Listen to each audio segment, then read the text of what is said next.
Hi everybody, happy Friday to you. I wanted to make this video for a couple of reasons.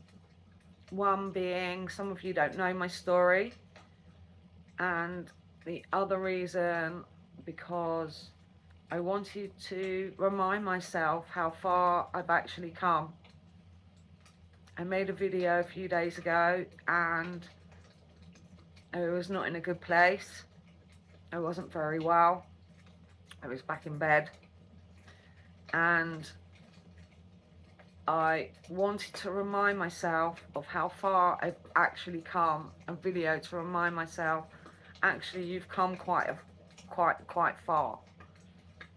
So that's the reason for the video. I want to thank you for all the love and the well wishes that me and Em have received. They really are appreciated. So I got diagnosed on the 14th of August with throat cancer. I found a lump in my neck and it didn't go away after a couple of weeks. I initially thought it was a cold, like my glands were up, but it didn't go away after a couple of weeks. And I bumped into my neighbour who's a nurse, and she said, Lou, I really think you need to get that looked at. So off I went, and the nightmare really started from there. I was rushed into loads of scans, and I walked into the doctor's office with Macmillan nurse sitting in there telling me that I do have throat cancer, which obviously was a real shock. So the plan was for me to go in on the 3rd of September to have my tonsils out,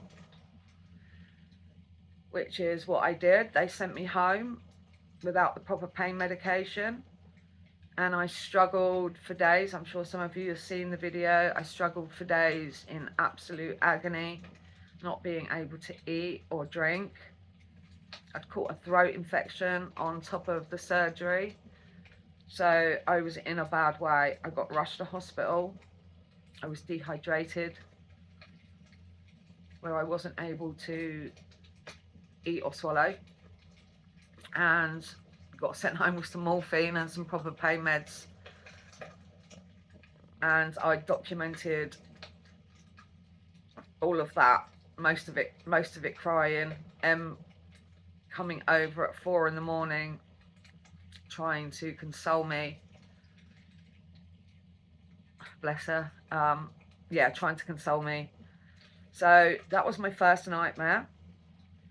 I then was told I needed to go to radiotherapy for 6 weeks.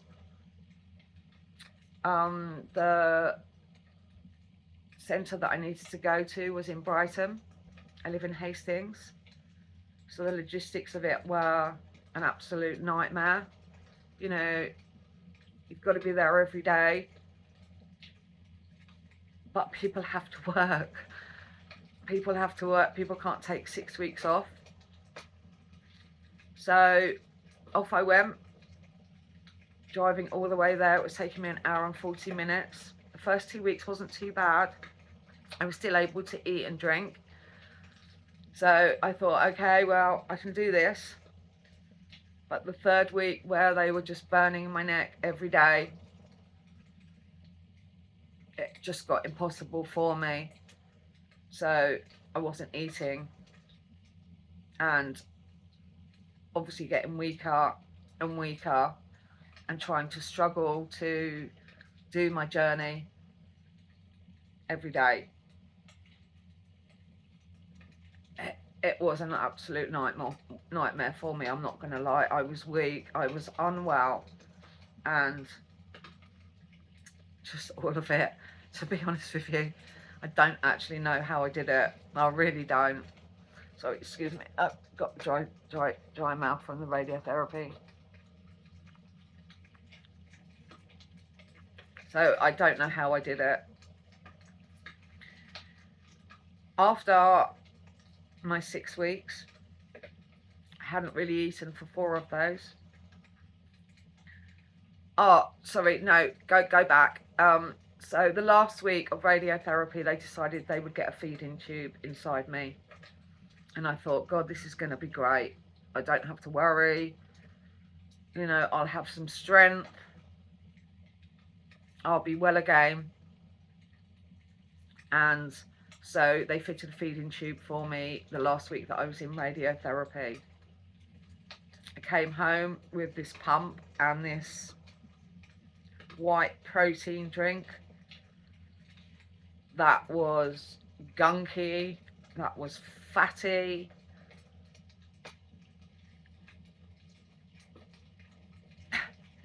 I can only describe it as gunk. That's exactly what it felt like to me. This thick white gunk that I was needing to get into my body. So the first day, I was having to have it on for 10.5 hours. So the first day I put it in and I did 6 hours and I felt very unwell. The protein drink was going onto a stomach that hadn't eaten. I was having anti-sickness, anti-mucus, 120 mils of morphine,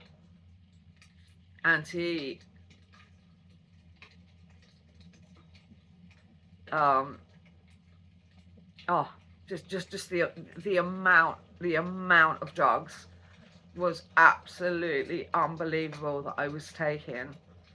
So trying to stick this white protein drink on top of my poor belly, it wouldn't allow it.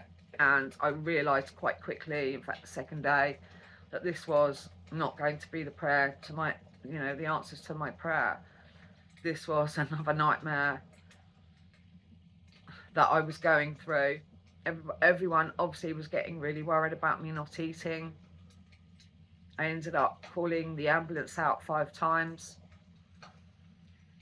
I ended up back in hospital, which, you know, if you've been following me, you've seen me crying in hospital beds.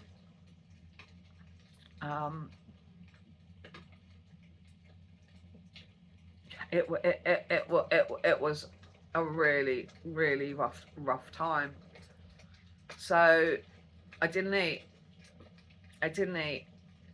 and after radiation finishes, they tell you that the 2 to 3 weeks after it finishes, that's when your radiotherapy side effects will peak.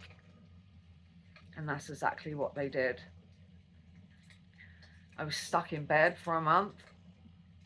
Here, I spoke to my mum and she said, look, because I live on my own, she said, look, come back, and I can look after you. So that's what I did. I managed to make it back home to my mum's.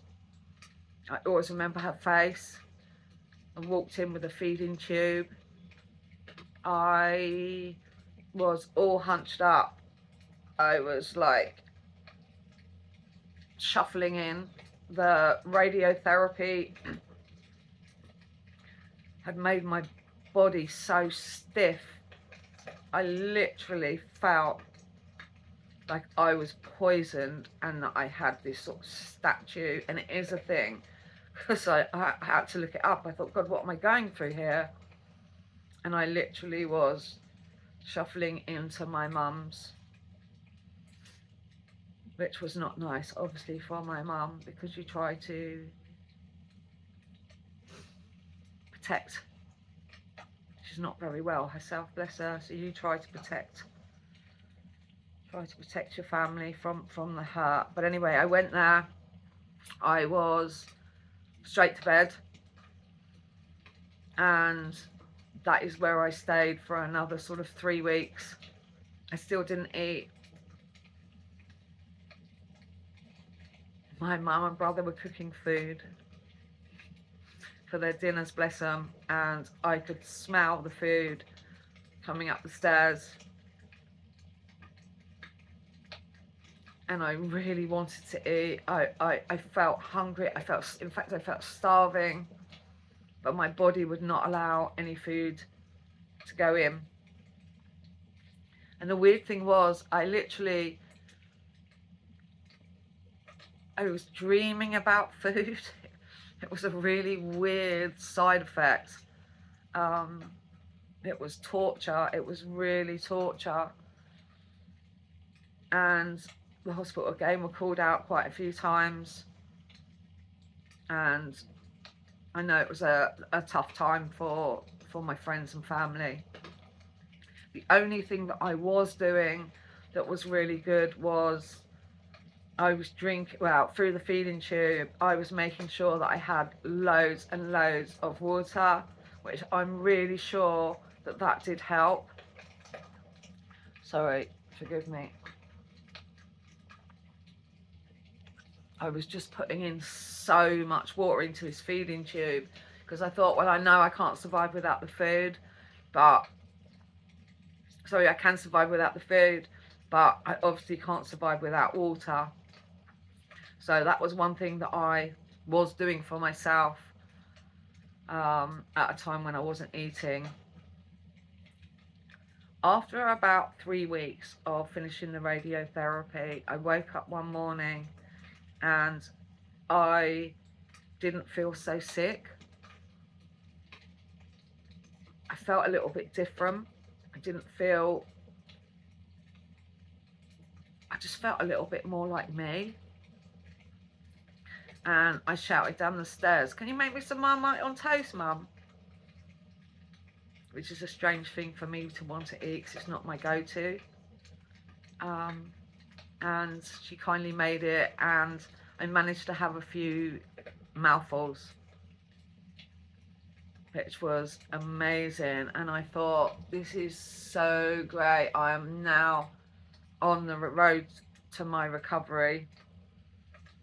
But this journey, this cancer journey, is definitely not linear. It's up and down, one step forward, two back. And although I started to eat, the other side effects that I started getting were really difficult. Dry mouth, as I've said. My lips were literally falling off my face. I couldn't moisturize them enough. My throat was, I was in so much pain with my throat. But I also got, where that radiation had been on my jaw, my teeth, I was really struggling with teeth pain, sensitivity. Every time food went in, if it was touching some of my gums, it was a pain like no other. I'm sure if you've ever had like tooth pain, you know exactly what I'm talking about. But this was all over my mouth. So that was really difficult, and weeks and weeks after, I still have the pains in my teeth. I can't eat anything sweet, which is not a bad thing. Still have to eat really soft food. I just can't go and eat pizzas or anything that's going to scratch my throat. So I'm still struggling weeks and weeks after. So I still have those side effects, but they are getting a little easier, which is good news. I now have been having chest pains. It's indigestion or heartburn. It's not something I've suffered with before. It's indigestion or heartburn that has been pressing on my chest, which keeps sending me back to bed. Which has been really, really depressing for me, because you think you're getting better, and actually no, there you go, have something new to add. Have something new to add, Lou. You haven't had enough, girl. You need some more. And so I've now got these chest pains. One of the things that cancer does, or has done to me, you're dealing with it physically, but you're also dealing with it mentally. And when I made the video of I don't know who I am, I don't know what I'm about anymore, a few days ago, was for the reason that before the cancer, I was a project controls manager. I'd actually been made redundant a year before that, but that was the job that I was doing, and I decided that I wanted to do my project management qualification. So that's what I'd been doing. I'd taken a year off, and before I found work, that's what I'd been doing. My future was all set out for me. I was going to the gym in the morning, and then I would study, walk the dogs, you know, just busy, as we all are. So I've gone from knowing where I was going in life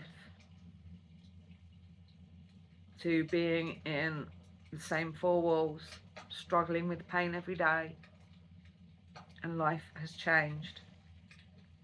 They do say that life will never be the same after cancer. I'm obviously still struggling, as I don't know if I still have cancer. They can't tell if that radiotherapy has worked for 3 months after. So, and I have thyroid cancer, which is one of the scans that they also found. So as far as I know, I'm sitting here at the moment talking to you with 2 cancers, which is a lot to deal with. A lot to deal with on its own.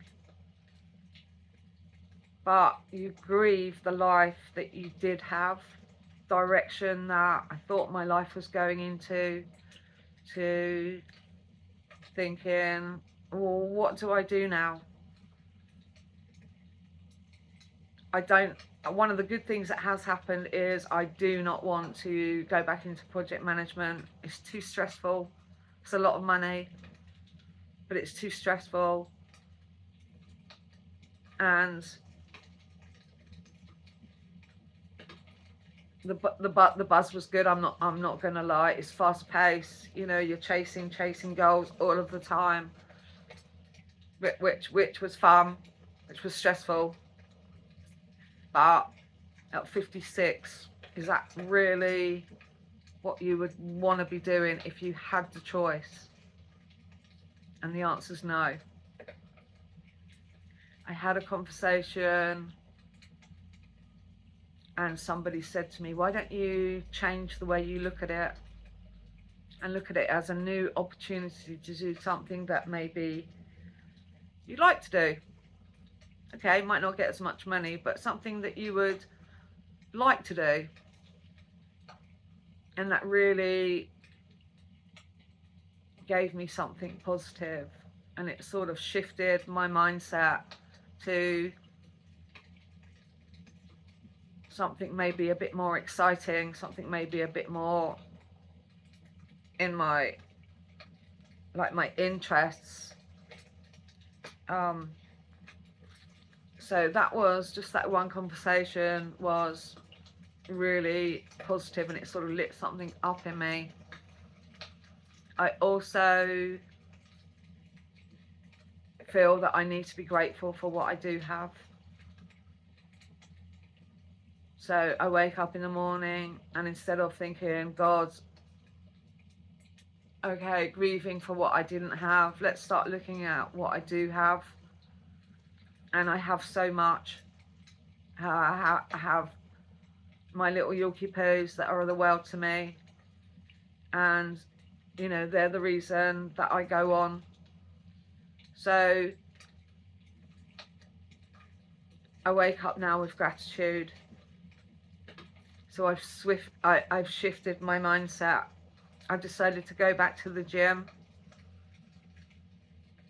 I'm not going to be able to do a lot. Certainly I'm not where I was. You know, I was there every day. I lost 3 stone. My body looks not how it did. It looked like a skeleton. So that's a bit of a grieve on its own, that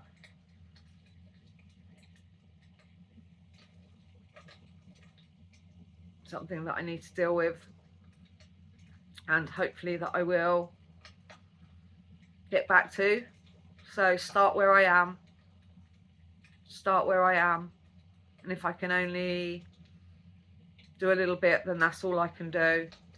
But I need somewhere for the stress, for the release to go, because sitting in four walls, it's just not healthy. So gratitude is something that I've changed, and going back to the gym is something that I'm going to start to do. So I just need to find positive stuff into my life.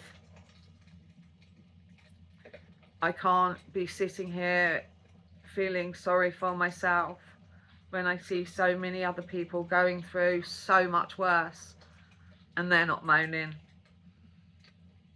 And I don't want to continue moaning. It bores me. So I need to now shift my perspective and find some good stuff and positive stuff in my life. Anyway, that's my story, and I hope you've enjoyed listening. I wish you a good weekend.